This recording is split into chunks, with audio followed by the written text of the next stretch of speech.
Today, we are unpacking a skill that is so fundamental it can literally make or break a company: business communication.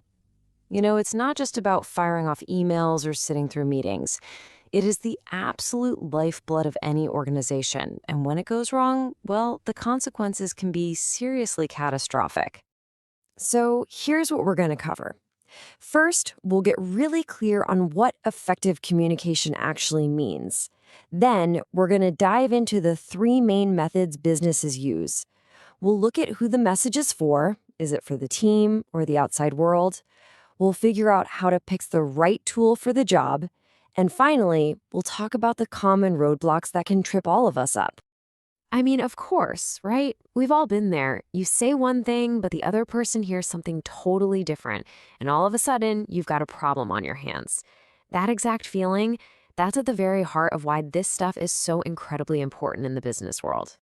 Okay, so to avoid that awful feeling of being misunderstood, we've got to first define what we're actually trying to achieve. So let's break down what effective communication really is. When you boil it all down, it's a pretty simple loop. Someone, the sender, has an idea.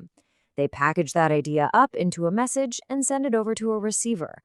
But, and this is the most critical part, it only becomes effective communication when the receiver understands the message exactly the way the sender meant it.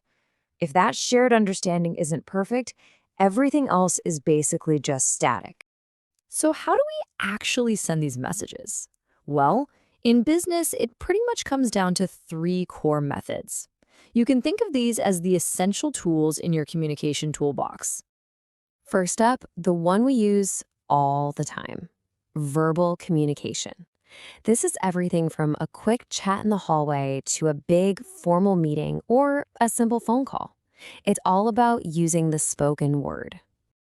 Now, the big trade-off here is fascinating.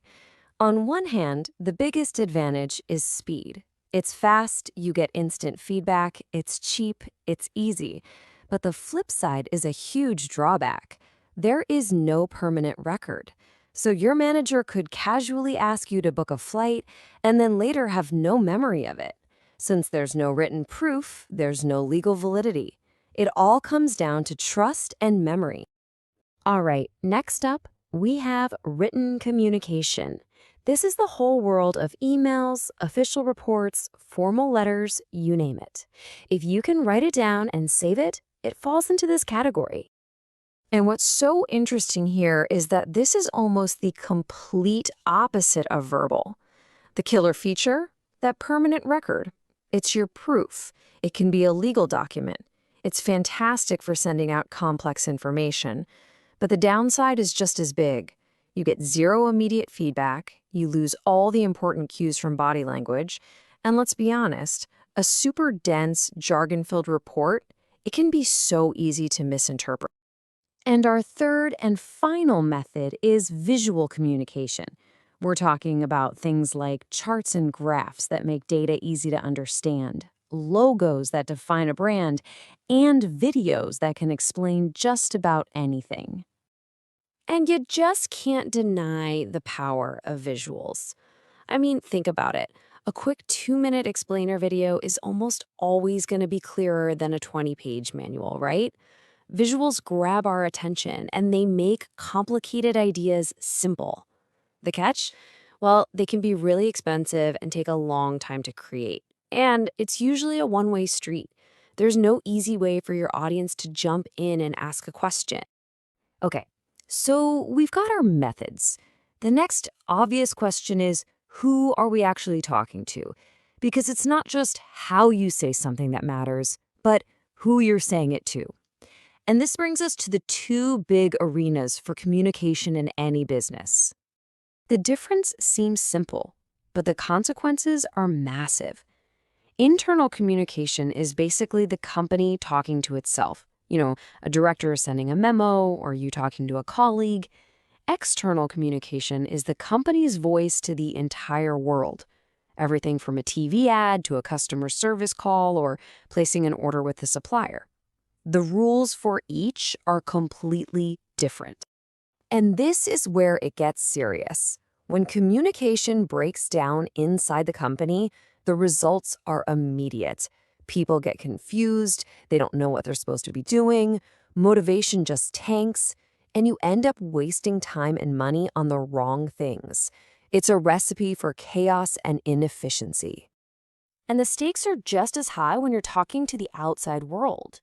If you mess up an external message, you get angry customers and a damaged reputation that can take years to fix.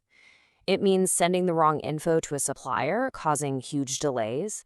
And at the end of the day, every single one of these mistakes hits the bottom line hard. Okay, so we know the methods and we know who we're talking to. How do we put it all together? Well, choosing how to communicate isn't just a random choice. It's a strategic decision. This is basically your checklist for making that decision. You got to ask yourself these questions. How urgent is this? What's our budget? Can we even afford a fancy video? If the message is really complicated, you're probably going to want something written down. And maybe the two most important questions. Do I need proof that this conversation happened? And is getting a reply right away absolutely essential?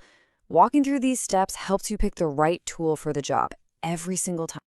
But hey, even if you pick the perfect tool, things can still go sideways. So let's talk about the common barriers that stop our messages from actually getting through.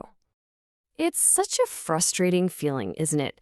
You write the perfect email, you plan out your presentation, but for some reason it just doesn't land. So why does that happen? Well, the problem usually falls into one of two buckets. It's either an issue with the sender or it's an issue with the channel they used. A lot of the time, the problem really does start with the person sending the message. Maybe they're using a bunch of technical jargon that no one else understands, or they're speaking way too fast, or they just overwhelm you with way too much information at once. Even something as simple as a noisy room can be a huge barrier. But sometimes the sender does everything right, but the method they chose is just broken. I mean, the example here is perfect. Pinning a critical safety update to some old bulletin board that nobody ever looks at. The message itself could be flawless, but the channel you picked guaranteed it would fail. Same goes for sending a one-way announcement when what you really need is a two-way conversation to brainstorm. The channel just didn't fit the goal. So as we wrap this up, I want to leave you with this question to chew on.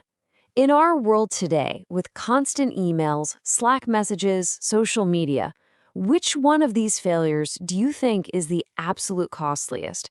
Is it the slow burn of a badly worded internal email that causes weeks of confusion and wasted work? Or is it that sudden, explosive public mistake on social media that can wreck a brand's reputation in just a few hours? It's a really crucial question for any business to think about.